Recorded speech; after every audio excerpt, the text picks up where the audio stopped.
Assalamualaikum warahmatullahi wabarakatuh. Alhamdulillah, segala puji syukur kehadirat Allah Subhanahu wa Ta'ala kita panjatkan atas berkat dan rahmatnya, maka kita dapat mengikuti kegiatan MPLS ini.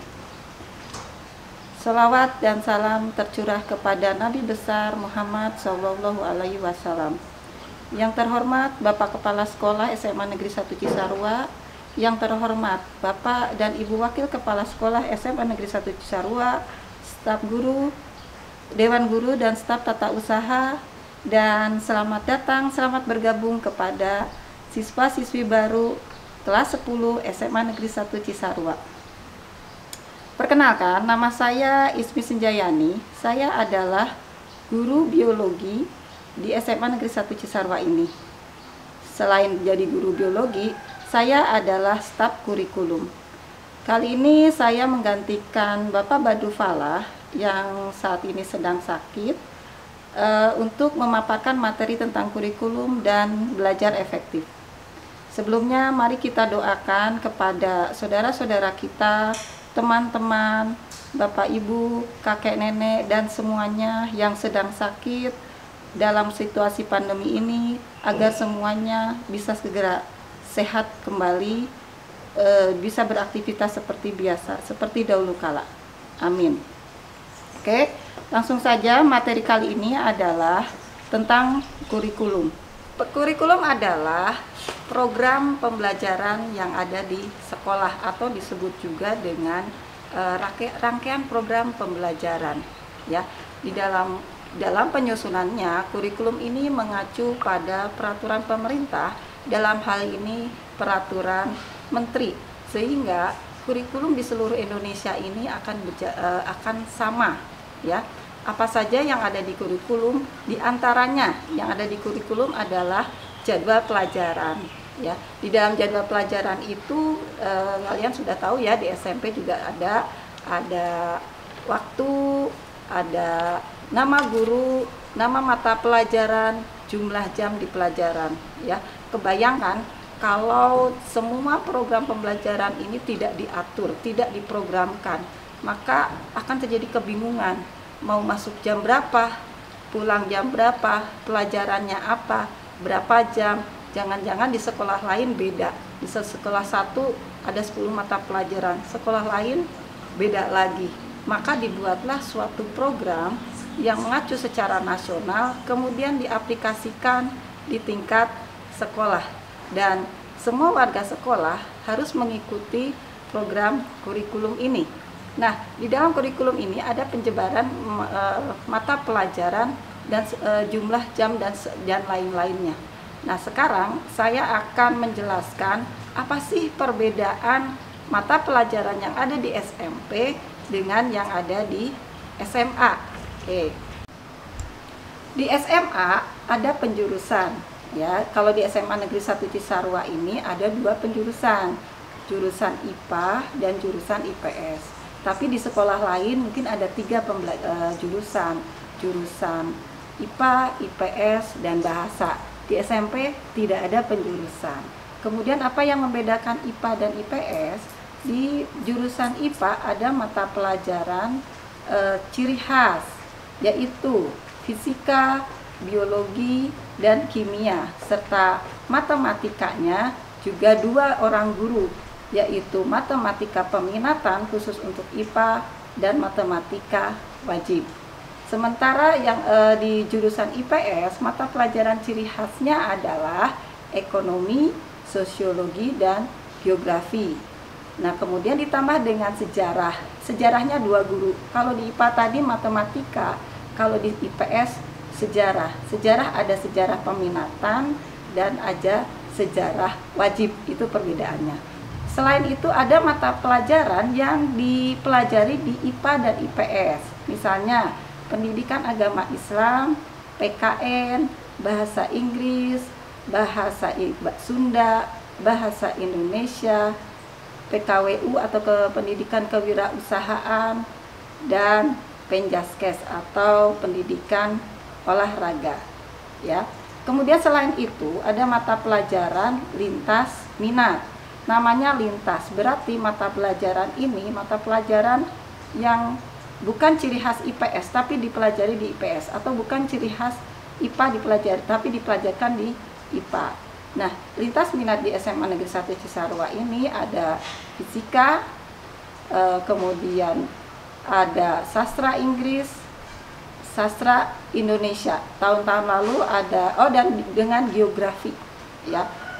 Kemudian ada lintas minat biologi. Nanti lintas minat, jadi ada beberapa kelas yang lintas minatnya berbeda-beda ya. Nah, itu tentang kurikulum. Nah, setelah kurikulum ini berjalan, setelah programnya disusun, semuanya siap, tentu saja guru-gurunya siap, tentu saja siswanya juga harus siap. Nah, bagaimana strategi supaya siswa bisa belajar dengan baik? Nah, sebelum mengetahui cara belajar dan baik, harus tahu dulu belajar itu apa. Belajar adalah kegiatan berulang-ulang sampai terjadi perubahan sikap ya. Jadi kegiatan yang berulang-ulang, contoh paling mudah, seorang anak bisa mengendarai sepeda motor kalau sudah berulang-ulang mengendarainya ya, baru bisa mencapai keseimbangan. Contoh orang sukses ya, misalnya Ronaldo. Tahu kan Ronaldo yang pemain bola itu ya, dia belajar satu tendangan saja dari jam 7 pagi sampai jam 10 malam. Nah, itu namanya belajar berulang-ulang. Perubahan sikapnya berupa apa? Perubahan sikapnya adalah dari tidak tahu menjadi tahu, dari tidak mengerti jadi mengerti, dari tidak paham menjadi paham. Itu yang dikatakan sebagai perubahan sikap. Jadi jangan khawatir, emang belajar itu memang harus berulang-ulang supaya bisa sukses. Semakin banyak pengulangannya, maka semakin ahli, maka akan semakin mengetahui materi tersebut ya. Oke, belajar sudah tahu, kegiatan berulang-ulang ya sampai terjadi perubahan sikap. Selanjutnya, modal apa yang harus dipunyai oleh siswa supaya sukses jadi seorang siswa ya? Ada 4 yang harus dipunyai oleh seorang siswa supaya sukses ya. 1 ya, akhlak mulia ya, sikap yang baik ya. Akhlak mulia ini adalah nomor 1 dalam proses pembelajaran. Akhlak mulia ini akan menentukan kesuksesan seseorang ya. Kemudian yang kedua adalah literasi. Kalau bahasa Arabnya iqra ya. Literasi dalam arti yang luas. Oke, literasi bisa saja dikategorikan membaca, tapi membaca dalam arti yang luas. Bisa membaca grafik, bisa membaca angka ya. Jadi literasinya dalam arti yang luas ya. Literasi juga harus dilakukan berulang-ulang karena ini juga proses belajar ya. Kemudian yang ketiga adalah kreatif ya. Kreatif adalah seseorang yang selalu mencari solusi dalam permasalahannya ya, selalu berpikir, tidak misalnya ketika melihat masalah mengeluh, tidak, dia mencari solusi, berusaha untuk menyelesaikan masalahnya. Dan keempat adalah inovasi. Orang yang kreatif akan menemukan penemuan-penemuan baru, inovasi baru. Jadi tetap ya, yang nomor 1 ketika belajar adalah sikap baik, akhlak mulia. Coba saya kasih contoh. Seseorang pelajar tidak akan baik dalam belajarnya kalau selalu tergoda untuk nyontek. Nah, itu akhlaknya tidak mulia ya. Kalau selalu tergoda untuk nyontek, kalau setiap kali ada kesulitan belum berusaha sudah tanya teman, nunggu temannya ngasih jawaban, nah itu akhlaknya tidak mulia. Artinya dia tidak memaksimalkan otaknya, dia tidak berusaha dulu, dia tidak belajar, karena belajar itu kegiatan berulang-ulang. Kalau tidak mengerti sekali, diulang lagi ya. Dan cara diulang lagi sampai, nah itu tadi kan kembali lagi terjadi perubahan sikap. ya. Jadi setiap anak, ingat, setiap anak adalah lahir sebagai pemenang. Setiap siswa adalah istimewa dan tidak usah khawatir ketika proses belajarnya harus mengulang, bahkan sampai 10 atau 100 kali pengulangan tidak masalah, ya. Selanjutnya adalah bagaimana cara supaya lebih sukses lagi. Selain 4 tadi, juga harus mengenali diri sendiri, ya. Harus paham dengan diri sendiri, harus paham dengan potensi diri sendiri, ya. Ada sebuah penelitian yang mengatakan bahwa di otak manusia itu ada 9 kecerdasan, ya. Ada 9 macam kecerdasan, dan tidak ada satu orang pun yang menguasai ke-9 kecerdasan itu. Dari 9 itu ada di semua otak, hanya mungkin 2 atau 3 yang menonjol. Nah, yang menonjol inilah yang harus dikembangkan sehingga sukses. Oke, saya bacakan ya ke-9 kecerdasan itu, ya. Menurut Howard Gardner, ada 9 kecerdasan pada otak manusia. Ingat ya, tadi sudah saya bilang tidak semua kecerdasan itu menonjol, tapi hanya beberapa. Nah, tugas-tugas dari tiap orang adalah mencari mana sih kecerdasan yang menonjol itu yang bisa dikembangkan lebih, seperti itu, ya. Oke, saya bacakan satu-satu ya. 1. Kecerdasan naturalis. Kecerdasan ini biasanya pada orang-orang yang senang alam, senang tumbuhan, senang hewan, ya, senang lingkungan, ya, yang khusus untuk alam, ya. Kemudian kedua adalah kecerdasan musikal. Jelas ya, orang yang cerdas musikal berarti tidak buta not, bisa mencipta lagu bagus dalam musik, ya. Yang ketiga, kecerdasan logis matematika. Ini cukup jelas, orang yang pandai menghitung dengan angka-angka, ya. Yang keempat, kecerdasan eksistensial, ya. Orang kecerdasan eksistensial ini adalah orang yang sensitif terhadap kehidupan, ya.